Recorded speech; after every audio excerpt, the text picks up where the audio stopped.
as an ASU fan, just like Matt Berry, I'm at the top of the world right now. Okay? I have a good reason to be. Alright? Here's what I learned in the college football season so far. And I hope everyone's taking notes because, if everyone does, then everyone will realize, by everyone I mean all 20 people, 20, that's 10, plus another 10, so I don't know. I mean, if I hold up my toes and my feet, Yo, it's 12 o'clock, bro. It's 12 o'clock. It's the next day. I've been up for a while. I'm tired. I had a long day at work, but I still want to be up because I want to make content because I haven't made content in a while. Okay? Golly. Anyway, what I learned in college football is I'm going to go ahead and hold my football. There's a few things, and I just want to express what I learned. Now that Arizona State dared to be elite and quite possibly a threat to win the college football playoffs, they got a chance. They got a chance. I'm saying they got a chance. You know what I mean? I'm saying they got a chance. Here's all the other things I learned about college football over this insane, wild, one of the better seasons ever and most competitive seasons of college football. One, at the beginning of the day, I was super hopeful for Arizona State's season, thinking they'd be a lot better than they would, a lot better than they were predicted. They were predicted to be dead last. Now they're darn right first and outright undisputed best team in the Big 12. That's number one. That's one of the biggest things I learned in college football. Kenny Dillingham should by far easily be the coach of the year. It's not even a question. If you remember, the reason why they were picked dead last is because Herm Edwards left this program in such a bad shape that they had to use weight loss surgery to lose all that weight. And they still had to lose more. You know what I mean? After Herm Edwards left, ASU was looking like one of them dudes from The Biggest Loser. You know what I'm saying? One of them dudes that had to step on a scale that's built for shipping freights from boats. One of them giant, you know what I'm saying? One of them giant, huge ass scales, that's supposed to weigh really big, heavy things from a warehouse or something. I don't know. You know what I'm talking about. Have you seen The Biggest Loser? Yeah, that's a throwback. Alright? And basically, now ASU look like me. Just imagine I was a 900-pound dude.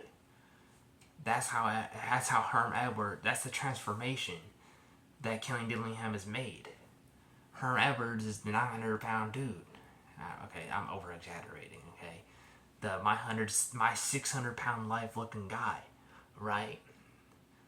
And Kenny Dillingham changed the program, and now the program looks like me, right? Let that sink in. There's your reference.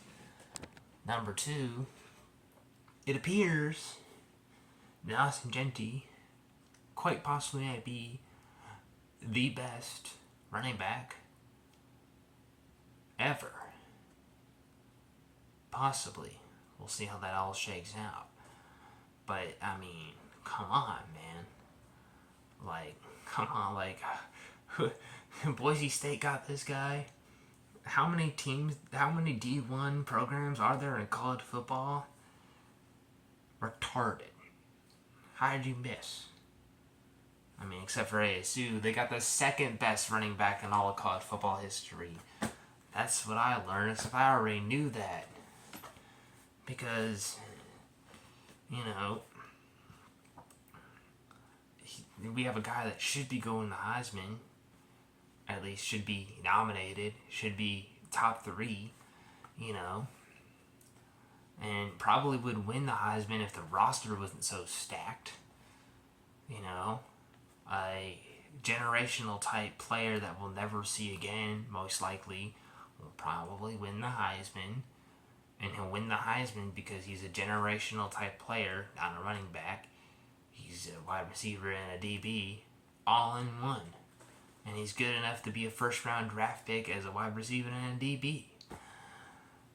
Now, it's too bad Colorado couldn't get to the Big 12 title game to get their asses kicked.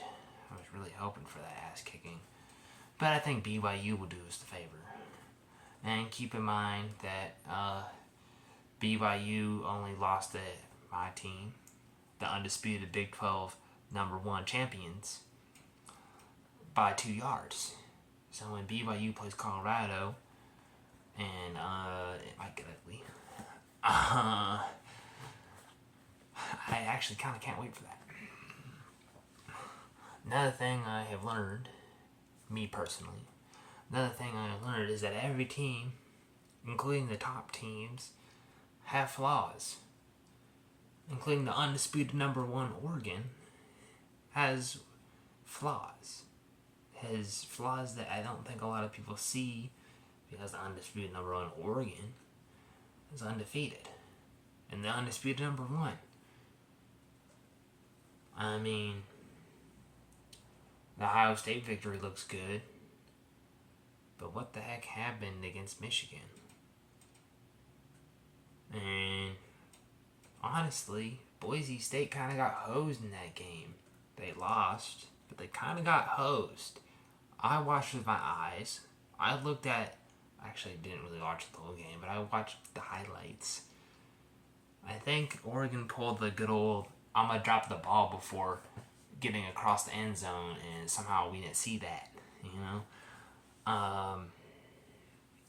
and they got a kickoff return for a touchdown. And, how many times are you going to get a kickoff return for a touchdown? You need a kickoff return for a touchdown against Boise State. I mean, Boise State's a good team, but right. That's why Boise State's in the playoff with the bye over my team. My team, undisputed, by far best Big 12 champions, who came from the Pac-12, same place that Oregon came from. And if they were in the Pac-12, they'd play Oregon, and I don't know if they would have won the championship, but, I like our chances. Recent history against Oregon says I like our chances. Anyway, what else did I learn? I learned that Alabama and all their fans are a bunch of sorry-ass losers and bitches. Sorry, I had to use the B word. Had to be done. I'm sorry, you know what I mean?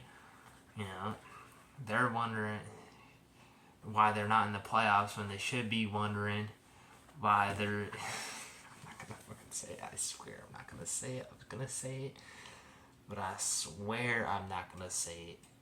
I swear I'm not going to say it. I swear I'm not going to say it. I swear I'm not going to say it. But why the hell do they think that their sister's so attractive? Anyway, Sweet Home Alabama, you know what I'm saying? Sorry, I had to say it. No, but seriously. Like, Alabama would be undefeated with Nick Saban. That's what it really comes down to. Where's Nick Saban? He retired. That's why Alabama isn't undefeated. Because a Nick Saban coach team is more disciplined and better than that. And they take care of business. And a team coach without Nick Saban doesn't take care of business. And they underestimated their opponent. And they somehow could only muster up 3 points in a loss to Oklahoma. Oklahoma's so good that they're going to go to Nothing Bowl, just like Alabama, against Michigan. That'll be interesting, since Michigan beat Ohio State. That'll be interesting. What is Alabama's excuse? They have no excuses. What's Alabama's excuse? I've been active on Twitter, by the way. I'll let anyone know, because I've been really excited reposting a lot of Arizona State stuff. Putting this video up there. I have to put some sort of content out there, right? You know what I mean? I'm an aspiring content creator. You know, it brings a lot of joy to my face. That Alabama. I like, you know, it's the icing on top of it. Not only, you know, here's I'm having my cake and eat it too, right? I'm having my cake and eating it too, right? Arizona State got in. Boise State, one of my close second favorite teams, got in. SMU, one of my other favorite teams that are a non-Arizona State team, got in. And Alabama got kicked out. And partially is because of us, right? Even though, like, the committee can't just rank Alabama 12 and Arizona State 11. They can't just flip a coin. I guarantee you I can flip a coin right now and be like, you know what I mean? Flip a coin right now. We'll see what happens against Clemson or Texas for Arizona State. I'm concerned, obviously, as I should be, about Clemson or Texas. You know, but not too concerned, because let's look at the big bad SEC and let's look at Georgia. Here's what I learned. What I learned is that Georgia has 2 losses. I don't even know who they lost to be honest. I honestly couldn't tell you. But I do know 2 more losses that turn into wins by the skin of their teeth. I watched them with my eyes. My eyes. Kentucky, but didn't Georgia beat Kentucky by like a field goal at the end of the game? Is Kentucky even playing in a bowl game? I'm just saying that Georgia's fool's gold. I'm trying to say that Georgia's kind of fool's gold. I mean, you can kind of say the same about Arizona State, or really almost any college football playoff team, to be honest.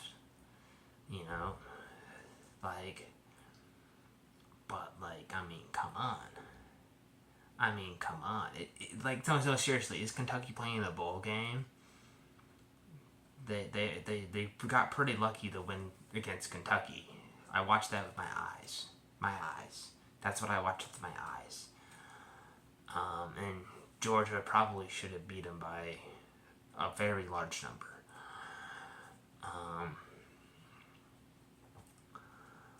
And Georgia also should have beat Georgia Tech any other year by a very large number. Instead, Georgia Tech took them to 7 overtimes, and Georgia won by 2 points. The big bad SEC champions beat Georgia Tech by 2 points. I'm going to say that one more time. The big bad SEC champions beat the Georgia Tech team, who didn't even have a thought. Georgia Tech was not even capable of sniffing the ACC championship. And Georgia beat them by 2 points in a game where, honestly, Georgia Tech had the lead and probably threw the game away to lose to Georgia. And they lost by 2 points after 7 overtimes.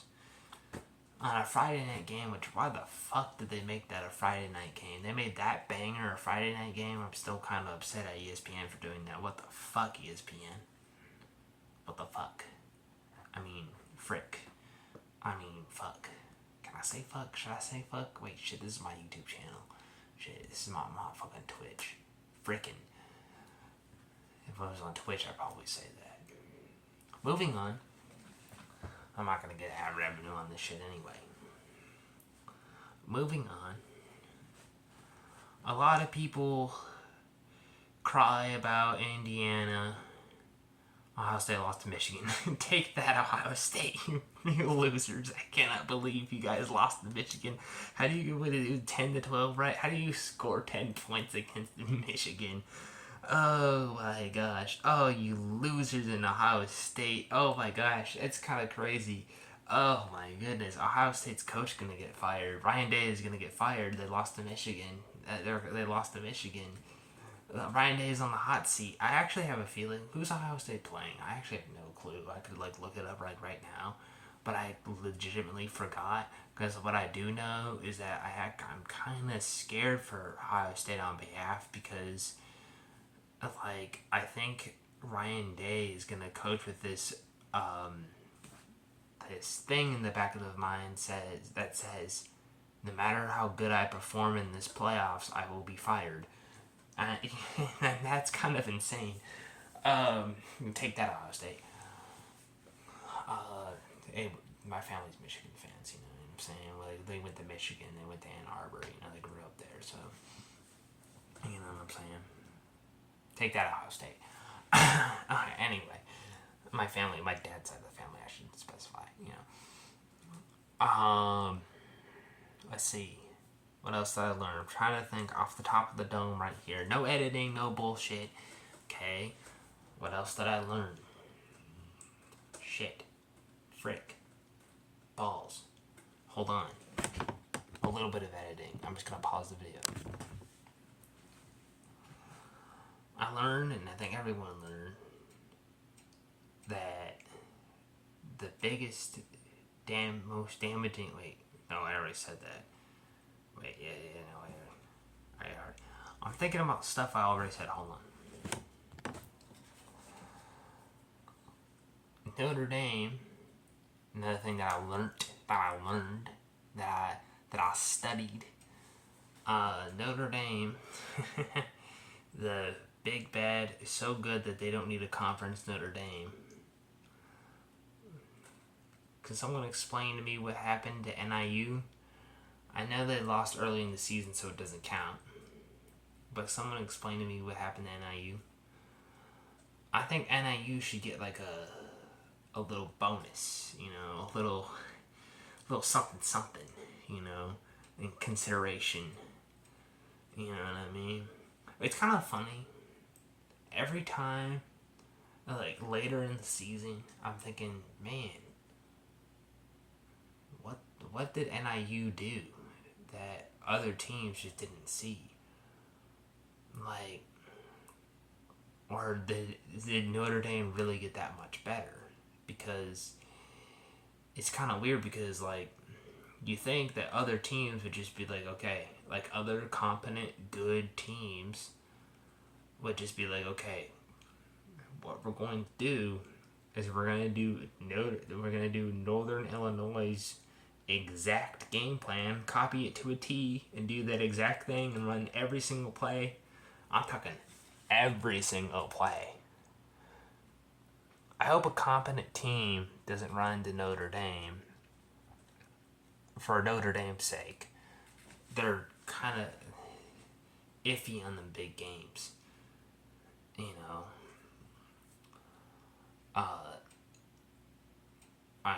Maybe not if, but you know what I mean? They're kind of iffy on getting over the hump or something like that. You know what I'm saying? I hope for their sake, the Fighting Irish playing Indiana, a competent team, that Indiana doesn't do the exact thing to the T, to the letter, that NIU did, or else Notre Dame's going to be in a lot of trouble. A lot of trouble. Let's see.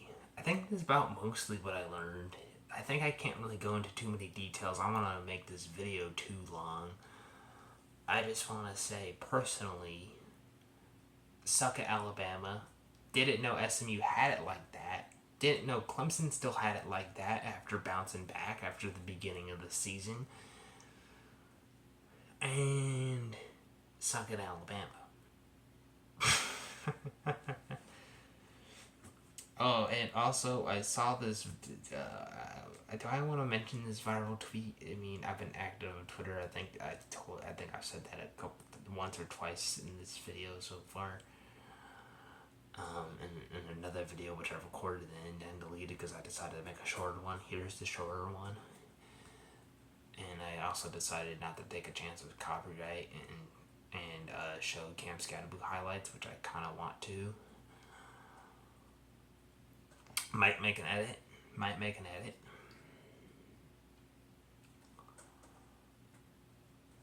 Where am I going? one, overall, it's quite obvious that the NIL and the transfer portal has made a more competitive college football than ever before. Right. And number two,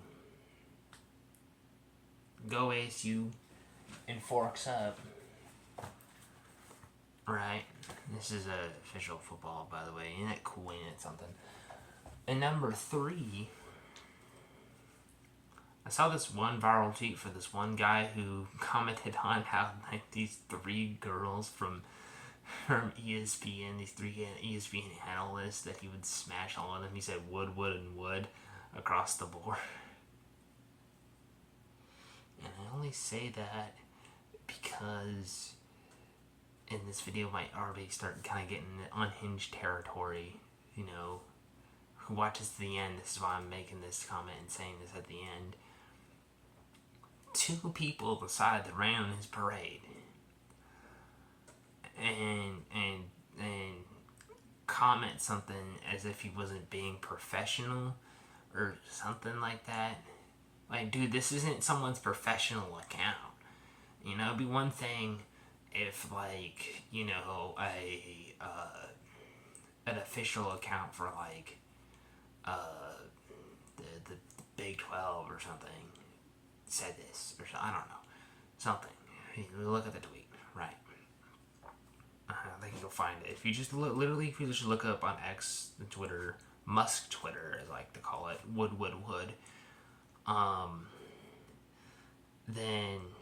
then you'll find it, right?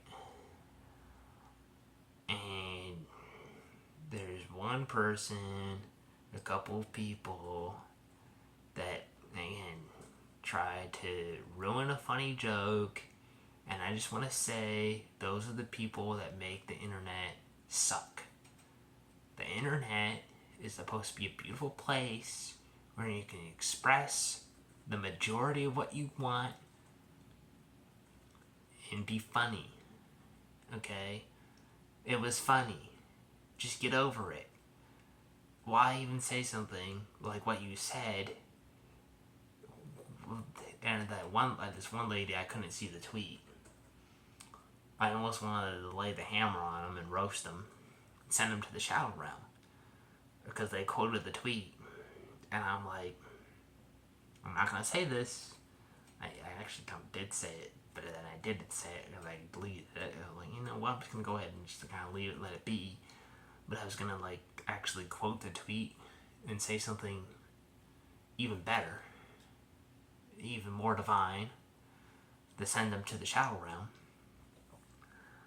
But I wanted to quote the tweet with the original, and it only let me quote the other one. All I say this to say is that, like, man, the internet's a place where you're allowed to. The internet should be a place where you're allowed to be, like, funny and unhinged and weird, because it's the internet. Because, believe it or not, you can just not go on the internet if you don't like what you see. It's a crazy concept. But that's all I wanted to say at the end of this. And that's another thing I learned. And again, it only relates because it was the ladies that were doing the reporting for ESPN. It was kind of funny. It was just kind of funny. It was like one dude was like, ESPN really has their choice in reporters. Like, golly. I couldn't stop laughing. I was dying. Oh, man. Oh, man. Peace. Love y'all. Possibly hit like and subscribe as well.